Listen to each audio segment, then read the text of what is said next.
Well, hey everyone, it's so good to be with you. My name is Matt Faley, for those of you who do not know. I am the Director of the Secretariat for Pastoral Ministries. I'm just very grateful to Sean for having me be a part of this discussion. I love talking about this stuff and I think it's so important. And I'm very grateful to you for saying yes to start to discern how it is that you can really make discipleship group a focal point of your parish's ministry and evangelization.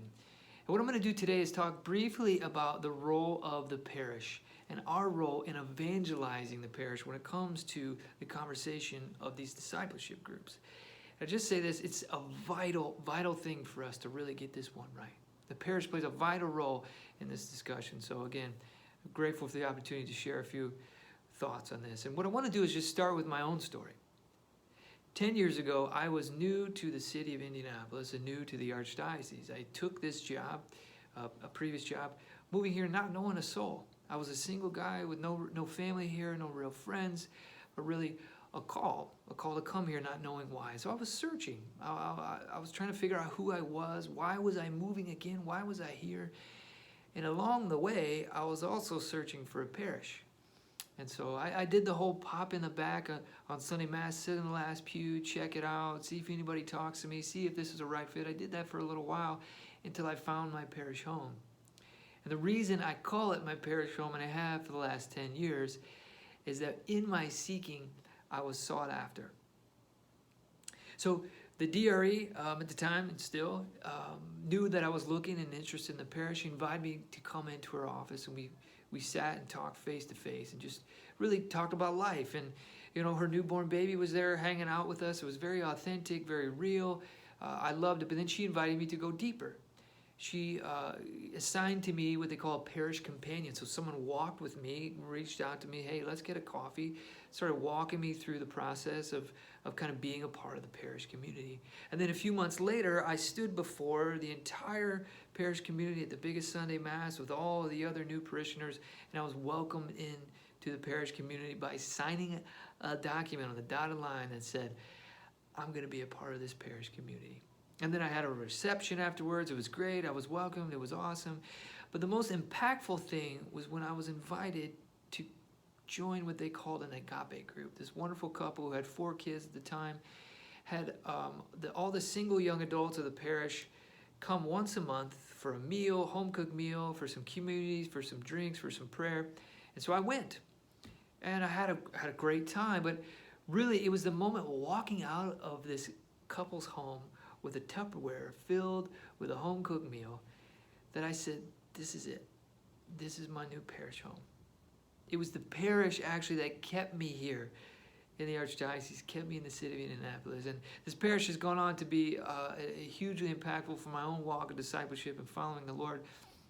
I got married there, baptized my 3 children there, and it's my home. And again, it was the parish community that walked with me in my road to discipleship that kept me here in the city of Indy, and I'm so grateful to God for the welcome that He gave me through these great people. And I wanted to offer this as an example because when we talk about evangelization, discipleship, in a particular way, these discipleship groups, it cannot just be theoretical, which this conversation about evangelization, discipleship can often become. We need a place to begin. We need a place to function within. And the church, in her beauty and in her wisdom, gave us these great built-in communities called parishes. And so here it is. This is the usual place for evangelization. Again, it's a great quote. The parish is the usual place for evangelization. In its very essence, this is where we think about evangelization and discipleship. And in fact, the time now, the time in the history of the church and the world is so ripe for us to really reinvest our time, our energy, our gifts, our charisms in our parish communities and in the geographical communities that surround our parish buildings. It's time for us as lay people to really step into that gap of like the parish community and this great need to bring the gospel into the world. And in fact, God is expecting us to be the vehicle for fruitfulness. He's expecting us, He's imploring us ever since He has been, since the Lord walked the earth, to be a part of this process of discipleship and evangelization. And this conversation about the parish and how we function within it, within our discipleship group, is actually just the continuation of that first meeting. I'm talking about meeting 2, and Sean talked about meeting 1. Meeting 1, we're talking about how do we share our story. And in meeting 2, we have now a community in which we live our story.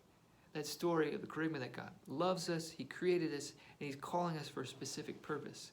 So the parish is the beginning place of evangelization and the discipleship. And so what I want to do to kind of frame the rest of this discussion is talk about why is this a unique time to really look at the parish? Why is the parish unique at this time in the history of the church? And then how is it that we can then take this idea of discipleship and live it in the context of parish life?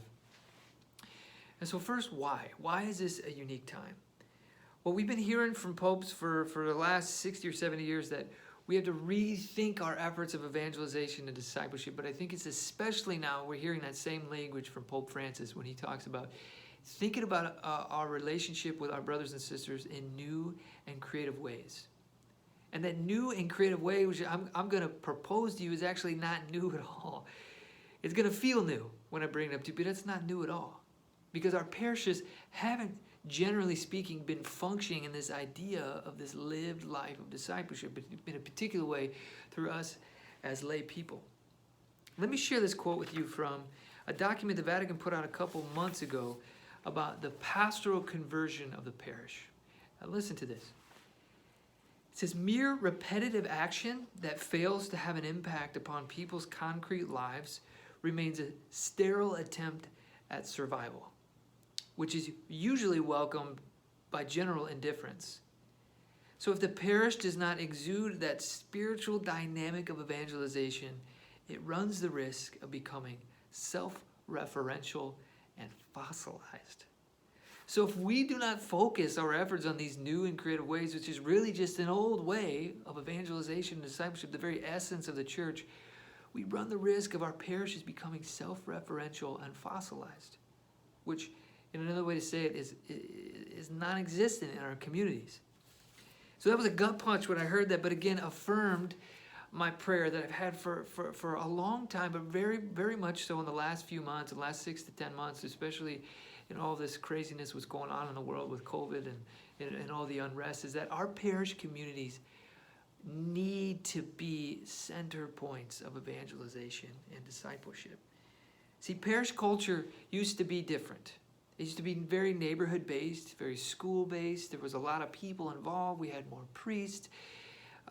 But we have become more so program-based now as the years have gone by. As the community and the culture of parishes has shifted away from these ways that have been kind of focused in on for a number of years, we have moved and not really moved with the culture. Instead, become more invested in kind of programs of the parish, trying to get people in the doors and focused in the community. Those things are good. But where we're called to be, this new and creative way, the how that we're called into in this unique time in kind of the history of the church and our parishes, is to be focused one small group at a time. One person at a time, one small group at a time, investing our lives in these small groups of people, raising them up to be disciples that then go do the same as they further stretch into the parish and within the geographical community surrounding the parish and within our families. This is the call. This is the how. One small group at a time, one person at a time, investing our life in these people so that they can then become disciple makers as we are called to be disciple makers in the parish. This is the how. And this is why I say it's not creative, it's not new, but it maybe feels new because the focus of the parish recently is not really putting our efforts on these kind of things. It exists kind of somewhere, sometimes, that we really are called now to really invest in that, in a really new, with a new energy, with new ardor, with new vigor. And if you think about it, every great saint before us invested in their communities. The apostles invested in the communities. The great saints have gone before us. They've invested in their communities. And we are reaping the fruits of their investment in one person at a time. We are living proof because we're able to still go to Mass and hear the gospel proclaimed and go to the Eucharist, that they live their call to discipleship. And so too is our call to invest in our communities so that eternal fruit can be born for now and again into eternity. You may have heard of a man by the name of Jan Tyranowski. Well, he lived in Krakow, Poland as a tailor, very simple man with no formal training in ministry work. But he felt a call to invest in his parish community. His parish was St. Stanislaus Kostka in Krakow, Poland. And he felt a particular call to invest in the young men of the parish.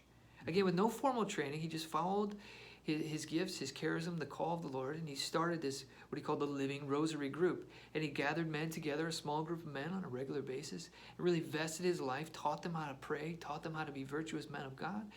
And because of that, the culture of this parish changed. And because of that, the culture of the world changed. Listen to this. 11 guys became priests that grew out of that group, one of whom was a young Karol Wojtyła, who we know as Saint Pope John Paul II. Jan's gift to his parish, which was his gift of self, was a gift to the world and a gift to eternity. And that is our call. Our parish investment has and carries that same weight. God has given us a community to invest our life in, and it's the beginning place to start to invest in our people, invest our life. Think about it. St. Paul wrote to specific communities. He didn't start out to teach the entire world, the entire church. He went one community at a time. Jesus modeled this. While yes, of course, he was teaching and healing to large groups, he invested his life into a very small group of people so that they go and invest their life in others. He invested in one village, one community at a time. There's this great statistic that Jesus spent 85% of his time in a 5-mile radius. That's amazing. It's an amazing thought. God, the God of the universe, invested in a 5-mile radius. So too, our call is to invest in our discipleship one small group at a time so that can go on to spiritually multiply from now and into eternity. So that's the why, that's the how. And in kind of my closing thought is just to really just like implore you like to really welcome that call to be a part of your parish community in a new and creative way.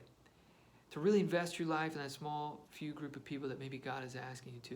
And I think there's such an opportunity at this point in the church. And so I'll leave you with this thought. You know, before Jesus really invested his life in people and called them into this life of discipleship, what did he do? He went off to pray. He spent an entire night in prayer with God the Father. Like, who is it, Lord, that you're raising up? How can I invest in their life? And then he went back and lived that call that he was realized in his own prayer. So as you're starting to discern how to really make this investment in this discipleship group, start praying now. Ask the God, where are you to go and to whom are you to go? Who is it that within your parish community that God maybe is raising up around you to really start to invest? And just trust that the Lord is going to lead you and that the fruit of this discipleship will be born into eternity. So again, thank you for the time. Hopefully this will spark some conversation for the rest of this webinar and from now on when we talk about this kind of stuff. So if you have any follow-up questions with me, please reach out, mfaley@archindy.org. I'd love to help be a part of what's going on in your parish. Thanks again for your yes, and I will continue to pray that God's good work is done in your life. So thanks so much.